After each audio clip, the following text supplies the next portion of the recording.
Hello hello विद्यार्थी मित्रों, very good morning. Shri Hirapura कन्या प्राथमिक विद्यालय कालावड़, कक्षा है 5, सेमेस्टर दूसरा, और हम आज इकाई 11वीं सच्चा बालक पढ़ने जा रहे हैं। इस इकाई में हमें एक बालक की जीवन प्रसंग, इस इकाई का प्रकार है जीवन प्रसंग। तो इस इकाई में हमें एक सच्चा बालक का प्रसंग दिया गया है। सच्चा बालक यानी साचो बालक, જે પોતાના જીવનની અંદર હંમેશા સાચું બોલતા એમને શીખવવામાં આવ્યું છે। તેમની મા પાસેથી એને હંમેશા કોઈ भी મુશ્કેલીમાં એને હંમેશા સાચું બોલવાનું શીખવવામાં આવ્યું છે। तो इस इकाई का हम प्राथमिक माहिती ले लेते हैं, उसके बाद इकाई पढ़ने की शुरू करते हैं। तो इस जीवन प्रसंग में सच्चाई का महत्व बताया गया है। आ जीवन प्रसंग जे आपने आपेलो छे एमां सच्चाईनु महत्व आपने बताव्युं छे। जीवन में चाहे कितनी भी मुश्किली आए, कोई भी मुश्किली आए, हमें हमेशा सच बोलना चाहिए और मनुष्य को अपने आदर्शों को नहीं छोड़ना चाहिए। ऐसी हमें यहाँ एक प्रसंग दिया गया है, एक बालक का। इस जीवन प्रसंग में सच्चाई का महत्व है। उसके बाद हमें अपने आदर्शों पर चलना चाहिए। सत्य को भगवान का स्वरूप माना जाता है। इस इकाई में हमें ये भी सिखाया गया है कि सत्य को हमेशा भगवान का स्वरूप माना जाता है। सभी धर्म सच बोलने का आदेश देते हैं, उपदेश देते हैं कि हमेशा सच बोलना चाहिए। इस इकाई में भी हमें सच बोलने वाला एक लड़का है जो डाकुओं को भला आदमी बना देता है। डाकू यानी जो लूट फाट करता है उसे एक भला आदमी बना देता है ये छोटा सा बालक। तो चलो विद्यार्थी मित्रों, हम इकाई की जानकारी ले लें। एक समय की बात है, एक लंबा काफिला बगदाद की ओर जा रहा था। एक समयनी बात छे आ। एक मोटो काफिलो એટલે કે મોટો સમૂહ બગદાદની તરફ જઈ રહ્યો હતો। બગદાદ શું છે તો કે ઈરાકની રાજધાની છે, એની તરફ એક મોટો યાત્રાનો સમૂહ છે ઈ જઈ રહ્યો હતો। रास्ते में उस पर डाकू टूट पड़े और लूटमार करने लगे। रस्ताમાં તેની ઉપર डाकू જે હતા टूटी पड़िया अने लूटपाट करवा लग्या रस्ता में। उस काफिले में एक 9 साल का बच्चा बालक था। ये समूह नी अंदर यात्रानो जे समूह हतो एनी अंदर 9 वर्षनो एक बालक हतो।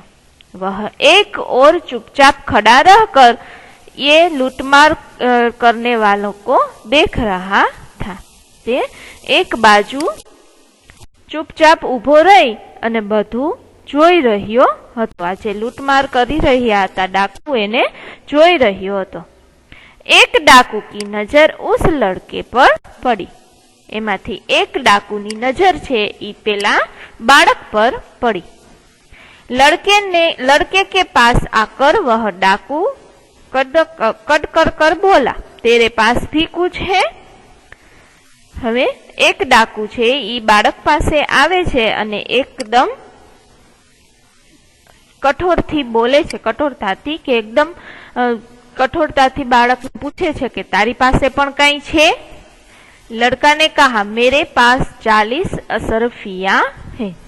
बालके कीधु कि मारी पासे 40 असरफिया एटले कि सोनाना सिक्का छे। डाकू चकित हो गया। डाकू छे चकित थई गयो। क्या कहा? तेरे पास 40 असरफिया है? डाकू प्रश्न पूछे छे कि ते शू कीधु? तारी पासे 40 सोनाना सिक्का छे? लड़का के जी हाँ। बालके कीधु हाँ। डाकू लड़के का हाथ पकड़कर सरदार के पास ले गया। डाकू छे ई बाळकनो हाथ पकड़ी अने डाकूनो जे आखी समूह हतो एमांथी एक सरदार हतो एनी पासे लई गयो। उसने अपने सरदार से कहा, डाकुए एना सरदार ने कह्यु, ये लड़का के पास 40 असरफिया बताता है। आ बालक तेनी पासे 40 सोनाना सिक्का छे एवुं कहे छे। सरदार लड़के से एटले के सरदार छे लड़का बाळक ने कहे छे, तेरे अशरफिया कहाँ है? तारा ई सोनाना सिक्का छे क्यां? तू एम केस के मारी पासे 40 छे। तो सरदार एने पूछे छे बाळक ने के तारी पासे छे पण क्यां छे?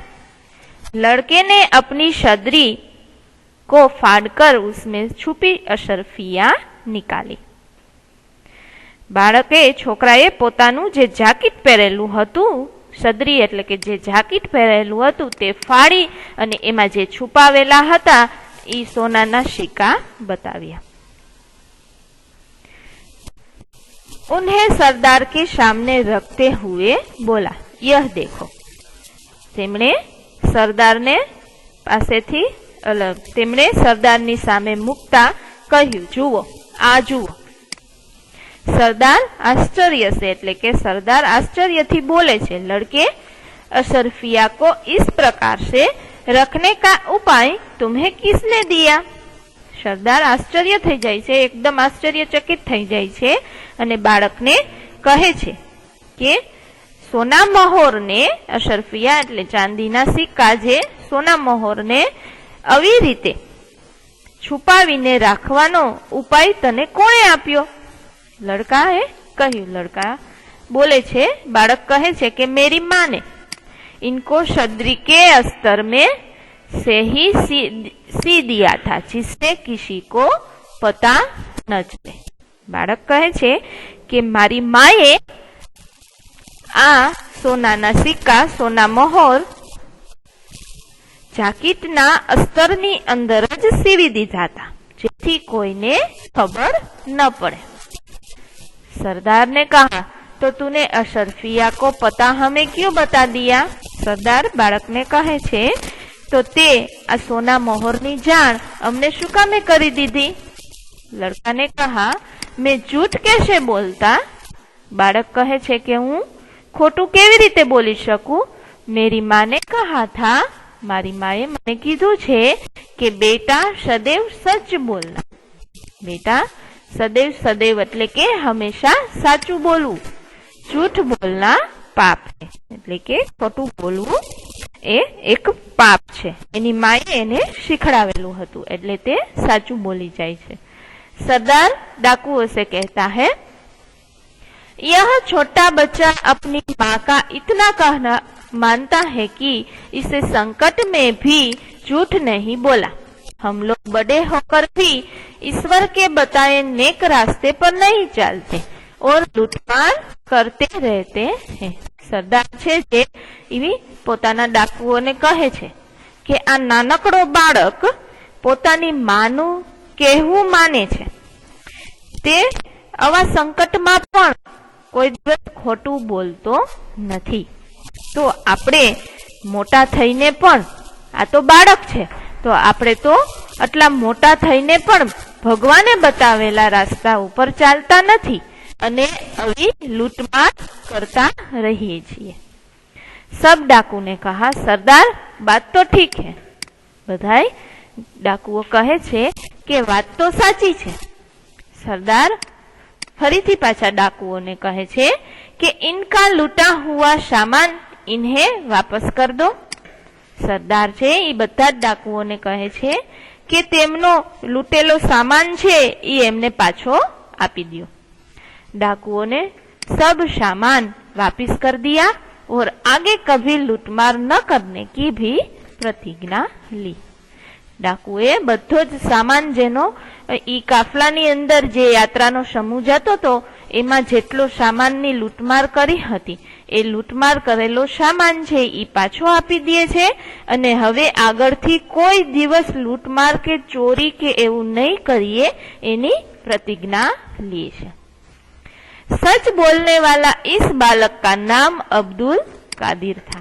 ते बाळकनुं नाम शुं हतुं? अब्दुल कादिर। साचुं बोलवा वाळा ते बाळकनुं नाम अब्दुल कादिर हतुं। बड़ा होकर यह बालक महान संत हुआ। मोटो थई अने ते बालक एक महान संत थयो और उसकी समाधि बगदाद में है। हजी આજના સમયની અંદર પણ, અત્યારના હાલના સમયમાં પણ એની સમાધિ બગદાદની અંદર છે. બગદાદ જે ઈરાકની રાજધાની છે, તો તે બગદાદની અંદર તેમની समाधि है। वहां प्रत्येक वर्ष बड़ी संख्या में लोग दर्शन के लिए जाते हैं। ત્યાં દર વર્ષે, પ્રત્યેક એટલે દરેક વર્ષે ઘણી બધી સંખ્યામાં લોકો દર્શન માટે જાય છે। विद्यार्थी मित्रों, तो ऐसी सच्ची कहानी, एक सच्चा बालक की कहानी हमने पढ़ी। अब आता है शब्दार्थ। जो शब्दार्थ है वो हिंदी की पाकी बुक में हम लिखते हैं। तो विद्यार्थी मित्रों, ये शब्दार्थ हिंदी की पाकी बुक में लिखना, मुहावरे भी हिंदी की पाकी बुक में ही लिखना है। उसके बाद अभ्यास, तो अभ्यास हिंदी की पाकी बुक में लिखना है आपको। उसके बाद आता है पढ़कर प्रश्नों के उत्तर दीजिए। यहाँ हमें एक फकरा दिया गया है, उसको हमें पढ़ना है और उसके बाद प्रश्न का उत्तर देना है। हिंदी दैनिक पत्र का एक फकरा दिया गया है जिसमें लिखा है, अहमदाबाद, रविवार 28 अगस्त 2011। तो ये दैनिक पत्र यानी कोई भी समाचार पत्र, उसमें एक पैराग्राफ हमें दिया गया है, उसको हमें पढ़ना है और प्रश्न के उत्तर देने हैं। तो वडोदरा में पहली बार गणेश जी की मिट्टी की प्रतिमा स्थापित, उसके बारे में हमें एक फकरा दिया गया है कि वडोदरानी अंदर पहली बार गणेशनी जे माटीनी प्रतिमा छे तेने स्थापित करवानी छे। तो एना माटे आपने समाचार पत्रनी अंदर एक पेरेग्राफ आपेलो छे, तो आपणे एने पहेला शांतिथी वांचीए। वडोदरा उत्सव प्रिय नगरी, वडोदरा में गणेश उत्सव के कुछ ही दिन शेष होने से शहर के छोटे मोटे युवक मंडलों द्वारा गणेश जी की प्रतिमा स्थापित करने के लिए तैयारियां शुरू कर दी गई है। ऐसे समय पर्यावरण तथा पीओपी के प्रतिबद्ध को ध्यान में रख शहर के राजमहल रोड स्थित ताड़फलिया सार्वजनिक युवक मंडल ने इस वर्ष पहली बार गणेश जी की मिट्टी की प्रतिमा स्थापित करने का निर्णय किया है। ताड़फलिया युवक मंडल द्वारा प्रथम बार 22 फुट ऊंची तथा 800 किलो वजन की विशालकाय गणेश जी की प्रतिमा बनाने का बीड़ा उठाया गया है। प्रतिमा के निर्माण के लिए कोलकाता से विशेष मूर्तिकार तपन मंडल के कलाकारों को बुलाया गया है। यह कलाकार पिछले 1.5 माह से शहर का मेहमान बना है तथा शास्त्रोक्त विधि के अनुसार वह गणेश जी की मिट्टी की प्रतिमा को अंतिम रूप दे रहा है। तो विद्यार्थी मित्रों, अहींया आपने गणेशनी प्रतिमा एटले के गणेशनी मूर्ति बनावा माटेनु एक सरस मजानु पर्यावरणने पण ध्यानमां राखीने तथा पीओपी थी जे वस्तु बने छे एना उपर पण प्रतिबंध लगावी અને સરસ મજાની મૂર્તિ બનાવવાની છે ગણેશની, જે 22 ફૂટ ઊંચી અને 100 કિલોની વજનવાળી એવી સરસ વિશાળકાય મૂર્તિ બનાવવાની છે, પણ તેમાં માટીનો ઉપયોગ કરી અને છે મંડળ, યુવક મંડળના જે લોકો છે તે બનાવવાના છે, એવો એક આપણને ફકરો આપેલો છે। હવે આ ઉપરથી થોડાક આપણને પ્રશ્ન જવાબ આપેલા છે, જે આપણે આની અંદરથી જોઈ અને તે પ્રશ્નના જવાબ આપવાના છે। તો જોઈએ આપણે કે अखबार में छपा समाचार कब प्रसिद्ध हुआ था। तो हमने अभी देखा। तो विद्यार्थी मित्रों, आप तमारू जे पाठ्य पुस्तक छे ते बाजुमां राखजो અને આ ફકરાનો જોતા જાજો, વાંચતા જજો અને પ્રશ્નના ઉત્તર તમને સહેલાઈથી મળી રહેશે। તો આપણે શરૂઆતમાં જ આપણે જોયું કે 28 ઓગસ્ટ 2011 ની અંદર પ્રસિદ્ધ થયું છે। પછી સમાચાर की हेडलाइन पढ़िए। हेडलाइन यानी जे महत्वનું ઉપર જે આપણે મેઇન જે લાઈન આપણને આપેલી છે તે આપણે વાંચવાનું આપણને કીધું છે। समाचार किसके बारे में है? तो हमने अभी बताया कि गणेश उत्सव के लिए होने वाली गणेश की प्रतिमा के बारे में समाचार है कि वो मिट्टी की बनाने वाली है। समाचार पत्र के संदर्भ में कोई 4 प्रश्न बनाना है आपको और उसके उत्तर लिखने हैं। निम्नलिखित शब्दों के समानार्थी शब्द उस फकरे में से ही ढूंढकर लिखने हैं। जैसे कि हमें यहाँ एक दे दिया है कि नगर, तो नगर का समानार्थी शब्द होता है शहर। उसी तरह आपको समानार्थी शब्द ढूंढकर लिखने हैं। उसके बाद है स्वाध्याय।